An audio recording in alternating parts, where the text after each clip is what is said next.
अच्छी खबर, खुश खबर यह है कि परमेश्वर इस संसार में हर एक व्यक्ति की, हर एक चीज की इस वजह से उपयोग करेगा कि हम उसकी ओर वो हमें खींच ले। और ये परमेश्वर के संतानों के पास एक अद्भुत ऐसा वायदा है।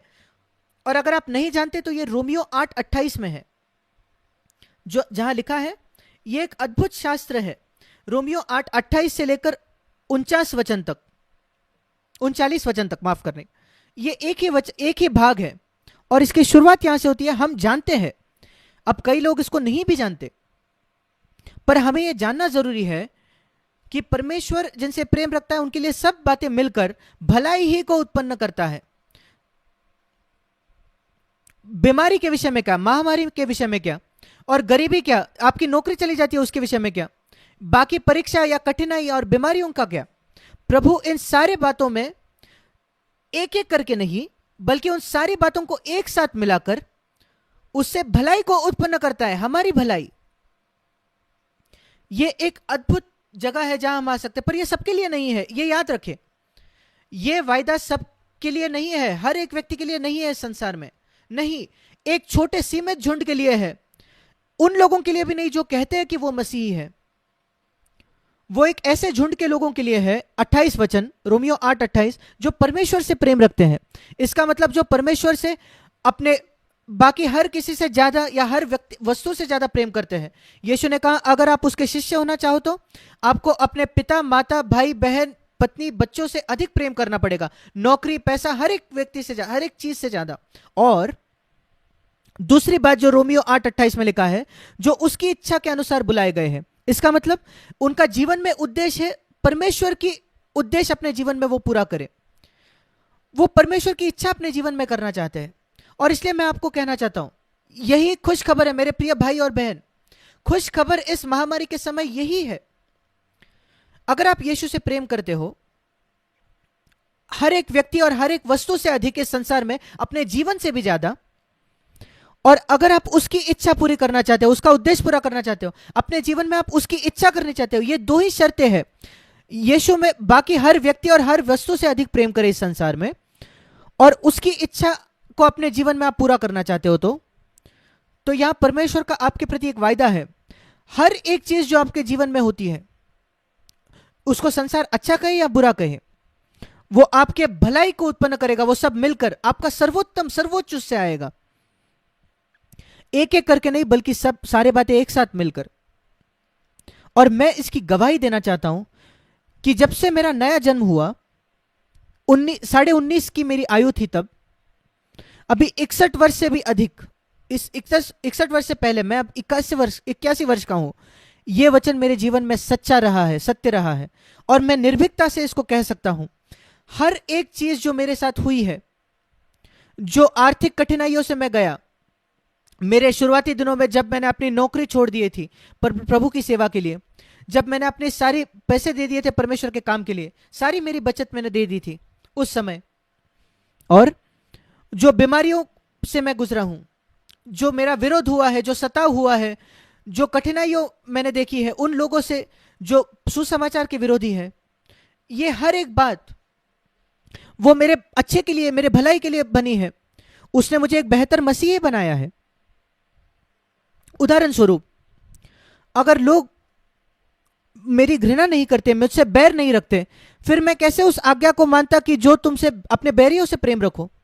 मैं परमेश्वर को धन्यवाद देता हूं उन लोगों के लिए जो मेरे बैरी है, क्योंकि उन्होंने मेरी सहायता की कि मैं एक आज्ञा रख सकूं जो मैं नहीं रख पाता अगर वो मेरे बैरी नहीं बनते। तो अगर लोग मुझे नहीं सताते मेरे विश्वास के लिए और मसीह के लिए खड़े होने के लिए और नई वाचा के सत्य के लिए, वो मुझे नहीं सताते, नहीं तकलीफ देते, फिर मैं कैसे उस वचन को आज्ञा मानता जो लिखा है, अपने सताने वालों के लिए प्रार्थना करो। मैं धन्यवाद देता हूं प्रभु को उन लोगों के लिए जिन्होंने मुझे सताया।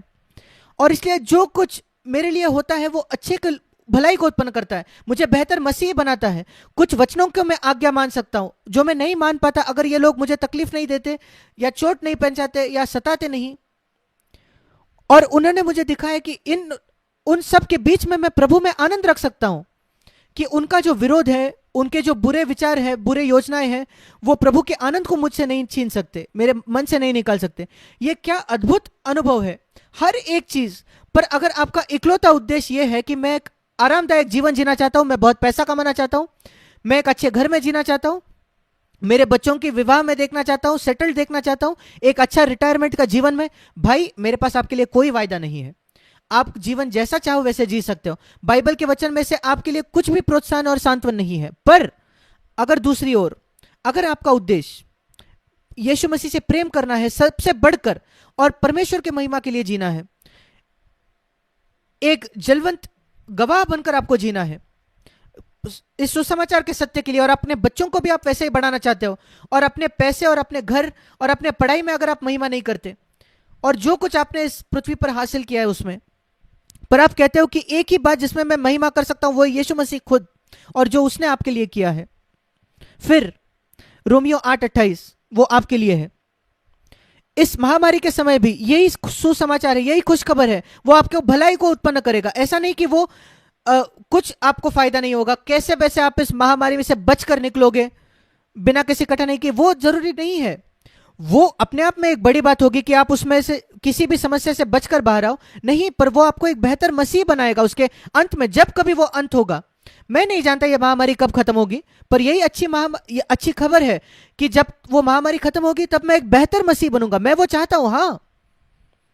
और अगर प्रभु मुझे और गहरे पानी से ले जाना चाहे, अग्नि से ले जाना चाहे, तो ठीक है। मेरे साथ निकालिए भजन संहिता उसका 66 अध्याय। और वहां जाने से पहले आइए हम भजन 23 देखें। भजन 23 इसको लोग अच्छे से जानते हैं, इसको चरवाहे का भजन कहा गया है। यहोवा मेरा चरवाहा है, मुझे कोई गति नहीं होगी, वो मुझे हरी हरी चराइयों में बिठाता है। भजन 23 में लिखा है, एक सुंदर वचन है, 5वां वचन, भजन 23:5 उसका आखिरी भाग।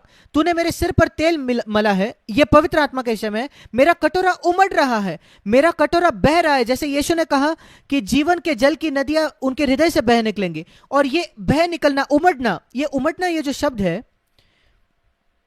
ये एक इब्रानी शब्द है जो इब्रानी से पुराने नियम का भाषांतर हुआ था। और वो इब्रानी शब्द पुराने नियम में एक ही और जगह आता है, पूरे पुराने नियम में। ये बहुत जरूरी है कहां यह आता है, उमड़ना। और दूसरा भाग है भजन 23 में पहला, और दूसरा है भजन 66 में, जहां उसका 12 वचन, उसका अंतिम भाग, तूने हमें विपुलता या उबार के सुख से भर दिया है। तूने वहां लाया है जहां हमारे कटोरे उमड़ते हैं। और सवाल यह है कि प्रभु कैसे हमें उस जगह ला सकता है, विपुलता के जगह या उबार के सुख से भर देना, वो जगह कैसे प्रभु लाता है। ध्यान से सुनिए, भजन 66 उसका 10 वचन, तूने हमें जांच लिया है परमेश्वर, तूने हमें चांदी के समान ताया था, वो अग्नि में, आत्मिक तौर पर उनको आग में डाला गया। तूने हमको जाल में फंसाया, मतलब आपने हमें ऐसे कठिन जगहों में लाया, आर्थिक परिस्थितियां, नौकरी चले जानी, ये सारी चीजें जो जिसकी वजह से मुझे लगता था मानो मैं जाल में फंस चुका है, उसके ऊपर भी हमारी कटी पर भारी बोझ तूने बांधा है। एक बड़ा बोझ, एक वजन मेरे ऊपर, एक बोझ जो मुझे जो दबा रहे हैं, और उससे भी ऊपर तूने घुड़चड़ों को हमारे सिरों के ऊपर से चलाया, मेरे सिर के ऊपर से उनको कुचलने तूने दिया, वो मुझे नीचे डाल सके। और उसके अंत में तूने आग में मुझे डाला आत्मिक तौर पर, और कई कठिन परिस्थितियां आग जैसे, और आग से निकालकर गहरे पानी में तूने मुझे डाला। और उन सारे के बीच में, इन सारे परीक्षाओं के बीच में तूने हमको उबार के सुख से भर दिया, या ऐसे जगह लाया जहां जीवन जल की नदियां मुझसे बह देती है, एक विपुलता की जगह। और परमेश्वर हमको कठिनाइयों से लाता है एक विपुलता की जगह पे, और हमको परीक्षाओं को उससे ही देखना है जैसे जिम के अंदर जो मशीन्स होते हैं, एक जिम या एक व्यायामशाला जो होती है, वहां लोग एक्सरसाइज करने जाते हैं अपने मसल्स बनाने को, मांसपेशियां बनाने को। और इस जिम के बाहर एक बहुत ही मसल्स के आदमी का चेहरा होता है, पिक्चर होता है, फोटो होता है, और लोग कहते हैं तुम भी ऐसी बॉडी बनाओगे अगर तुम इस जिम में आ सकते हो तो। और लोग ऐसे मसल्स बनाते भी है, इस हमारे शरीर में ऐसे मसल्स है। जब मैं उन लोगों के चित्र को देखता हूं मैं अचंभित होता हूं कि इतने मसल्स एक जिम में जाकर लोग बना सकते हैं, और लोग वहां जाकर, पर वो मसल्स बनाने का एक ही जरिया है, अगर हम उन मांसपेशियों को, तनाव को महसूस करवाए उस अलग अलग मशीन्स के द्वारा, जिम में, हाथ में, पैर में, आपके मुंडी में, आपके कंधों में, आपके पेट में, छाती में, उस सारे जो मांसपेशियां हैं वो सारे मसल्स जब वो तनाव को महसूस करते हैं, खिंचाव को महसूस करते हैं, उस प्रकार से वो मसल्स बन जाते हैं। और वो सारे जो मशीन है वो इसी वजह से है, ताकि लोग के मांसपेशियों में वो तनाव और खिंचाव महसूस हो। और वैसे ही परमेश्वर हमको भी मजबूत बनाता है। और इसलिए अगर हम इन, जो मनुष्य जिम में नहीं जाता वो मसल्स नहीं बना सकता। वो अगर एक्सरसाइज नहीं करे, वो तनाव और खिंचाव को ना महसूस करे, तो वो कभी मजबूत नहीं बनेगा। और एक मसीही जो कभी परीक्षाओं में नहीं जाता, कभी किसी टेंशन से नहीं जाता, वो कभी मजबूत नहीं बनेगा। और एक सच्चा मसीही वो पाएगा कि महामारी में भी परमेश्वर उसको एक विपुलता की जगह लाएगा, जहां जीवन जल की नदियां उससे बहेंगी, अगर वो सही प्रतिक्रिया देगा तो। और उसकी शुरुआत होती है परमेश्वर का आदर करने से। मैं पाप से दूर रहने वाला हूं, रोमियो 8:28 में लिखा है। सारी बातें मिलकर भलाई को उत्पन्न करती है। और उसके आगे मैं पढ़ना चाहता हूं रोमियो 8 में, जिसने अपने निज पुत्र को भी न रोक छोड़ा, रोमियो 8:32, परंतु उसे हम सब के लिए दे दिया उस क्रूस पर, क्या वो उसके साथ हमें और सब कुछ क्यों ना देगा? क्या आपको कोई संदेह है, कोई शक है? तो इस वजन से आपका सारा चिंता और भय निकल जाना चाहिए। अगर परमेश्वर ने अपने निज पुत्र को भी न रख छोड़ा पर उस क्रूस पर आपके लिए दे दिया, वो क्यों बाकी चीजें आपको और नहीं देगा? जब आप एक पापी थे उसने आपसे प्रेम किया, जब हम पापी थे।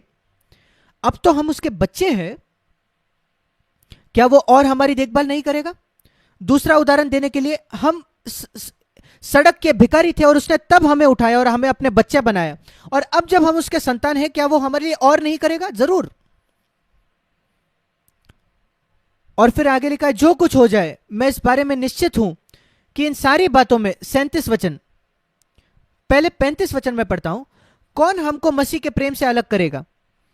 क्या क्लेश या संकट या उपद्रव या अकाल या नंगाई या जोखिम या तलवार या महामारी हम जोड़ सकते हैं?